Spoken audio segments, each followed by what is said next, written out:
Ça va vous? Déjà, merci énormément pour l'accueil de la dernière vidéo. Merci aux nouveaux abonnés, bienvenue. Ici, on parle de sneakers et sap, mais je pense que vous l'avez compris. D'ailleurs, n'hésitez pas à me suivre aussi sur TikTok. TikTok, je poste tous les jours, on rigole bien, on a pas mal d'interactions. Pas mal de legit check sur les fausses paires, les vrais, comment reconnaître, etc. Bonjour à toutes et à tous, j'espère que vous allez bien et que vous êtes en forme. Aujourd'hui, on va parler de Vinted. Je vais vous partager mes 5 techniques pour acheter moins cher sur Vinted, chercher des sneakers un peu moins chers. Mon micro, il descend mon col là, on dirait que j'ai... Je savais bien qu'il y avait un truc qui clochait depuis le début de la vidéo, je me sens beaucoup plus à l'aise là.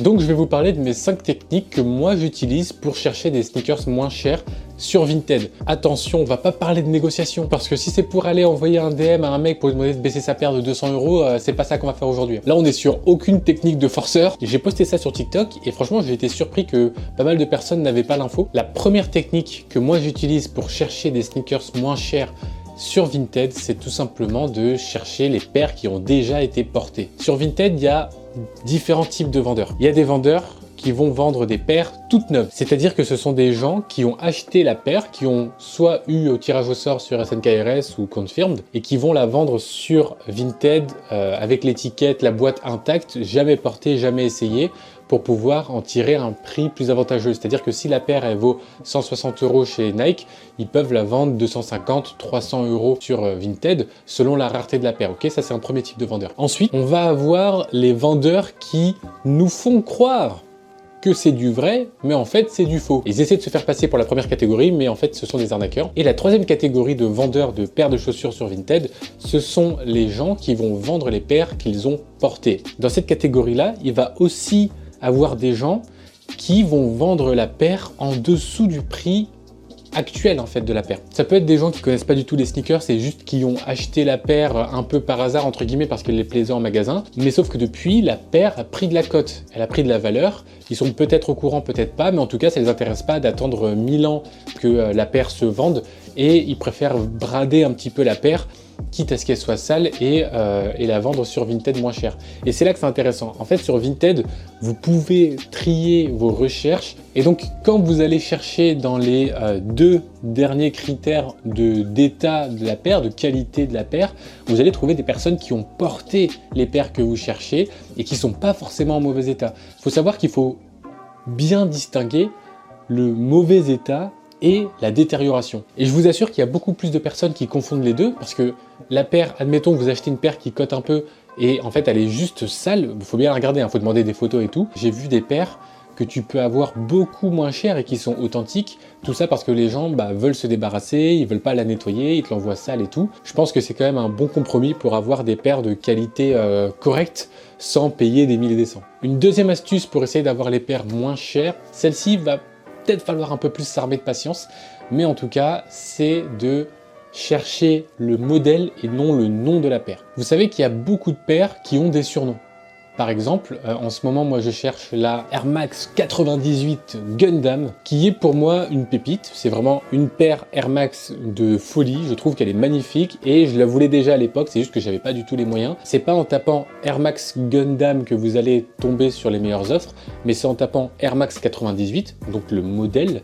Ensuite, vous allez trier par couleur et là, vous allez pouvoir avoir du coup les annonces aussi des personnes qui ont juste vu le modèle, qui connaissent le modèle de Air Max, mais qui connaissent pas le nom et l'histoire qui va avec. Et comme ça, juste vous allez avoir des paires qui sont un peu moins chères. Le seul truc là-dessus, c'est que vous allez jouer sur ce qu'on appelle l'asymétrie d'information. C'est simplement un principe entre guillemets de base dans la vente de paires de chaussures et ça marche aussi par rapport aux arnaqueurs. Les arnaqueurs partent du principe que vous n'avez pas les informations nécessaires pour authentifier les paires qu'ils vendent. Du coup, c'est pour ça qu'ils se permettent de mettre des paires au même prix que les authentiques. Après, bien entendu, c'est à chacun de connaître ce qu'il vend et de faire attention à ce qu'il vend. Genre, tu vends pas un truc en dessous du marché en faisant exprès, il faut juste que tu fasses des recherches de ton côté. Mais voilà, celle-ci, c'est quand même beaucoup plus rare de trouver ce genre de choses, mais sachez que ça existe, vous pourrez trouver des paires beaucoup moins chères là-dessus. Technique numéro 3, celle-ci, c'est une de mes techniques préférées.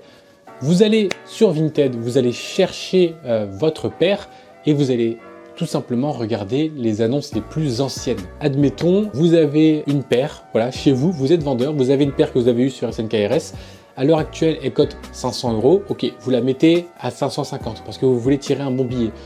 Au fil des semaines, vous voyez qu'elle part pas, il y a des gens qui vous font des propositions, ça vous plaît pas, et vous allez voir que finalement, les autres vendeurs vont commencer à baisser petit à petit le prix. Et c'est ça aussi qui fait chuter la cote. En fait, c'est que si quelqu'un la met à 550, il y a un autre gars qui va dire « Ok, mais moi je veux qu'elle parte de suite, donc je la mets à 540 ». Le mec qui l'a mis à 550, il va aller voir un peu la cote actuelle et il va se dire « Mais pourquoi lui il met à 540 ? Moi je vais jamais vendre si je suis 10 € plus cher ». Donc il va s'aligner. Et en fait, petit à petit, ça va faire baisser la cote de la paire. Mais vous allez avoir les irréductibles qui depuis le premier jour n'ont pas baissé le prix de leur paire. En retrouvant, en fouillant dans Vinted et en retrouvant des vieilles annonces, vous allez pouvoir essayer de les contacter et leur dire bah voilà, écoute, ta paire là ça fait 10 mois qu'elle est sur Vinted, moi je suis grave chaud, viens on discute, écoute tu me fais un prix, moi je te la prends et tout. Après bien sûr il y a deux cas, souvent il y a des vendeurs qui ont des grosses quantités chez eux et s'en fichent totalement de baisser le prix, qui vendent dans 1 an ou dans 2 ans, pour eux, peu importe. Ce qui les intéresse, c'est d'avoir le profit à terme. Hein. Et après aussi, le deuxième risque, c'est que la paire soit déjà vendue et que la personne n'a pas enlevé l'annonce de Vinted. Essayez de chercher les paires sans boîte, sans facture. Attention, c'est risqué de fou. Une chaussure qui est vendue sans boîte, c'est une chaussure qui a de grandes chances d'être contrefaite. Vous le savez, je vous l'ai montré sur la chaîne. Quand j'ai reçu, c'est pas une surprise, hein, c'est... Je le dis partout, ça c'est du rep, ok? C'est pas une authentique. Quand j'ai reçu cette paire directement dans ma boîte aux lettres, la boîte était explosée. Il faut savoir qu'il y a beaucoup de personnes qui reçoivent leur paire de rep avec la boîte explosée et qui du coup ne la vendent pas avec. Aussi, il faut savoir que lorsque vous achetez des paires directement en Chine, vous avez le choix de ne pas prendre la boîte parce que la boîte ça fait du poids en plus au niveau du transport. Donc plus vous alourdissez votre colis, plus vous allez payer cher. Donc ça, c'est une technique un peu plus risquée. Et là, pour le coup, il faut vraiment être aguerri en termes de Legicheck, donc en termes de vérification, d'authentification de paires de chaussures, pour pouvoir aller dans cette technique-là. Mais en vrai, ça se fait très bien. Au pire, vous commandez la paire, vous la recevez, vous l'authentifiez grâce à milliards d'experts sur Internet qui vous expliquent de A à Z comment authentifier une paire. Si elle est fausse, vous faites une réclamation. Si elle est vraie, vous avez tout gagné. Et dans tous les cas, il faut bien discuter avec le vendeur. Hein. Si un vendeur est suspect et que quand vous lui demandez « tu l'as acheté où ?», il est incapable de le dire. Parce que récemment, j'ai eu ça aussi. Je voulais acheter une paire à un gars, il dit « il n'y a pas de boîte ». Je lui dis « ok, pas de souci ». Je lui demande « t'as une facture ?» Il me dit « non, j'ai pas de facture ». Je lui dis « ok, pas de souci ». Je reviens le lendemain, je lui dis « mais au fait, ta paire, tu l'as achetée où ?» Et là, le mec me répond « je l'ai achetée sur StockX ». Ah, tu l'as achetée sur StockX.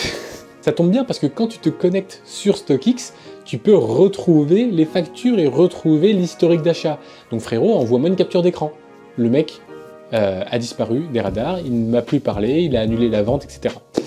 Donc voilà, il faut vraiment pas hésiter à poser 2-3 fois les mêmes questions, à essayer de détourner un petit peu la conversation pour essayer de creuser. Même si vous vendez une paire sans boîte, même si vous vendez une paire un peu arrachée et tout, si elle est authentique, vous le savez, vous savez que vous l'avez achetée, vous pouvez fournir toutes les preuves, vous pouvez fournir toutes les photos, tous les zooms, toutes les vidéos, tout ce que vous voulez pour prouver que la paire est authentique. Voilà, il faut juste discuter avec le vendeur. Et enfin, dernière technique, celle-ci, elle est un peu plus...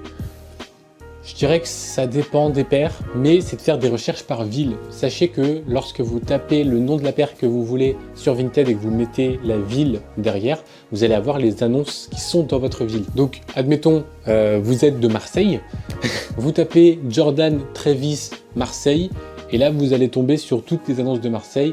Et une façon d'acheter moins cher, c'est de dire au vendeur, voilà, écoute, moi je suis grave chaud pour te prendre la paire, viens on fait un meet-up, viens on se rencontre à tel endroit, je te file l'argent en cash et toi tu me files la paire. Et en plus de ça, c'est tout bénef puisque quand vous achetez sur Vinted, vous savez les frais de protection d'acheteur et tout, qui là vous n'aurez pas à payer. Donc vous aurez non seulement le prix réel de la paire à payer uniquement, mais aussi vous pouvez un petit peu négocier. Et pour le vendeur, en vrai, c'est tout bénef. Non seulement le vendeur, il se débarrasse, il n'a pas de colis à faire, il n'a pas de galère, et en plus, il a l'argent directement en cash. Le seul truc, là j'ai pris Marseille, c'est le hasard, je vous assure les Marseillais, ne rentrez pas dedans. Il faut faire attention quand vous allez... ça c'est pareil pour tous les produits, hein, c'est pas que les sneakers, mais il faut faire attention quand vous allez au point de rendez-vous avec la personne parce que vous allez avec du cash et en plus vous allez rencontrer une personne que vous ne connaissez pas, vous savez pas du tout à quoi elle ressemble, vous savez pas si elle va venir en équipe, vous savez pas la qualité de la paire, parce que ce qui peut arriver aussi c'est qu'elle vous donne rendez-vous dans un endroit obscur, vous êtes bête et vous acceptez. Et là, il y a une équipe qui vous attend. Surtout si la paire est contrefaite. Parce qu'évidemment, vous achetez la paire. Si vous voyez devant vous que c'est une contrefaçon et que ça va pas le faire, il faut savoir, il faut savoir bomber le torse et dire « Je suis désolé frérot, ta paire c'est une fausse ». Et là, faut pas bégayer, hein. Même si tu as les genoux qui tremblent, il faut quand même rester digne et dire « Je garde mon argent, tiens ta paire, ciao ». Voilà, c'est le seul souci. Donc voilà, le mieux c'est d'aller genre à deux si vous êtes... si vous pouvez y aller avec quelqu'un et dans un lieu public. J'espère que j'ai pu vous donner quelques tips, quelques petites techniques pour essayer d'avoir les paires moins chères.